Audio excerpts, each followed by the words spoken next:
how does running a cash-based practice affect the sales process? I mean, it's a bit different when you can allow someone to come in and pay with their insurance and just pay a copay or something like that versus having to come in and completely pay out of their own pocket. Could you talk a little bit about the sales process when you talk to a patient, the difference between them having to pay out of pocket and, paying insurance? Could you elaborate on that some? Yeah, I can elaborate it, and if we had 8 hours, I could do 8 hours of lecture on just this topic alone. If doctors really want to study this material, if it's okay with you, I'm going to just share a couple of resources, and then I'll elaborate. One is, if you're interested, we have a program that I recorded with myself, Dr. David Jackson, and Dr. Tony Palermo about a year or two ago. We recorded it, and you can go to helpmegocash.com. And that's a program where you can listen to the three of us sharing our ideas, all of our ideas on how you do this, actually how you take someone from a phone call through the sales process and them actually enrolling in care and becoming a patient.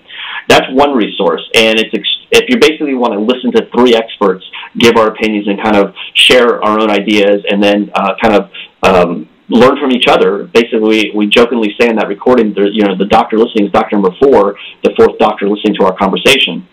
You can get a lot out of that. That's helpmegocash.com.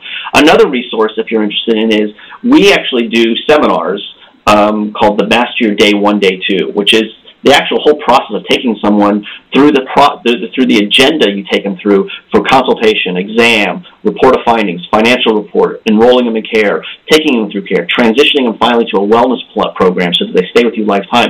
That whole process we actually have recorded on DVDs, and if you're interested in that, you can go to cashpractice.com, contact us, and we can get you a set of those DVDs. You can purchase those. It's a series of.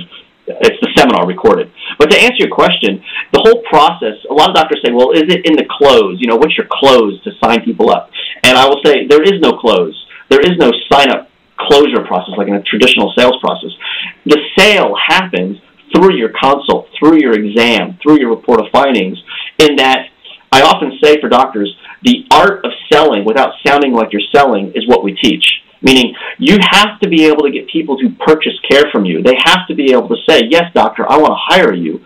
But doctor, you can't sound like a salesman. You can't come across that you're selling what you're doing. And there is an art to doing that, just like there's an art to chiropractic. And, unfortunately, there's a lot of doctors who are sold scripts. They're sold things telling them this is what you need to say. And I'm not a fan of scripts at all. In fact, I don't like them.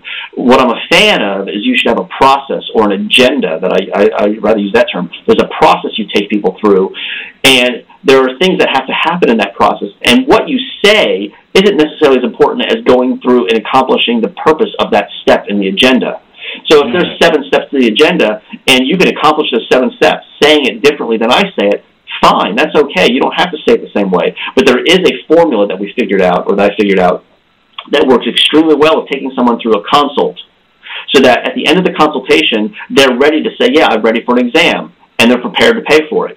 And they take them through the exam, and when they leave that first visit, they're leaving that first visit going, boy, I sure see that this doctor knows what they're doing. They sure seem to have their act together there. I certainly hope they find they can help me, so that they're anxious to come back for the report of findings. And when they come back for the report of findings, it should be presented in a way where the doctor's saying, the doctor has an attitude of, listen, I don't really care whether you're my patient, but yet I'm presenting you what you need to know and what you need to do to get well, and I hope you decide to hire me, but really I don't care whether you hire me or not, because there's a lot of other people I can take care of.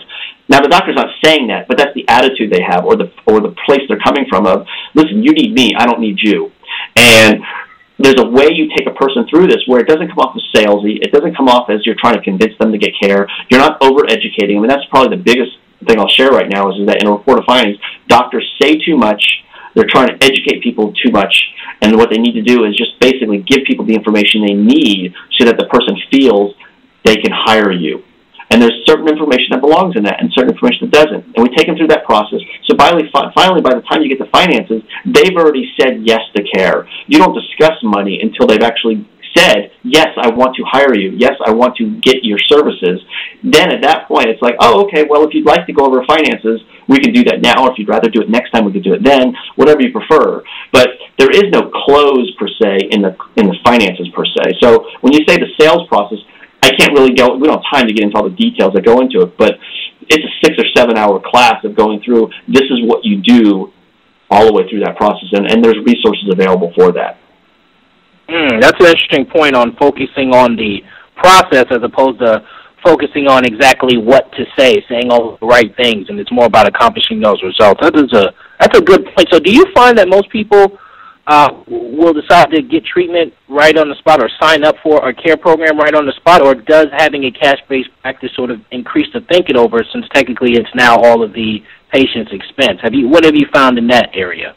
My experience has been most people do sign up on the spot. Once you go through the process, certainly when we teach part of it is that you're asking lots of questions that during the process that's engaging them. It's not you just talk, and then wait for them to give you an answer at the end. There's a conversation that's going on, as well as one of the key things that gets in the way of people signing up for care, quite frankly, is them not having a sounding board, either a spouse or a friend or a relative or somebody there with them at the report of findings. So one of the things we teach is that person should always be there with them, or you should do everything in your power to make sure you have that person there so that they don't have the leading cause of people saying, let me think about it, is usually because they want to go home and talk it over with someone else. So by having that person there, that's a strategy so that doesn't happen. Does it happen when people want to think about it? It certainly does. It happens on occasion. But when you get good at going through this process, you'll find that the majority of people, over 90% in my experience, signed up right there on the spot. Where they said, yeah, I'm ready to get started. I'm sick of hurting. I want to get well. I see the problem going on. It makes sense. And the way we present finances, it allows the person to be in charge of how they do it, meaning there's options they have. It's not my way or the highway. It's not you got to prepay and that's the way you do it. There's no hard sales close. It's, hey, here's some great options for you. One of these is going to work best for you. It's going to save you some money, whatever it may be, how you're presenting it. But you're allowing them to make that decision. So, no, in most circumstances, my experience has been they do it, and they don't have to go home and think about it. That's interesting. That's good advice. Now, you mentioned prepay. I want to talk a little bit about the different cash-based models. What are some of the different cash-based models? I know some of the doctors listening may have heard of terms like prepay or pay-as-you-go or continuity. Could you take some time to expand on these different cash-based models? Sure. I actually have a whole class that I teach on just this subject alone, where there's 4 models we have. In fact, I was just at Life Chiropractic College teaching the students this stuff in some of their classes. So there's 4 models, and I'll just review briefly. There's the pay-per-visit model you mentioned, pay-as-you-go. A second model is what I refer to as a block of visits, where people purchase a block of 12 visits at a time, 24 visits at a time, something of that nature. Then there's the prepay model, which is people... Hi, I want to thank you for listening to this exclusive interview on HiddenChiroInterviews.com. For more interviews like this on chiropractic marketing, business building, and practice management, visit Rossi Eason's HiddenChiroInterviews.com. That's HiddenChiroInterviews.com.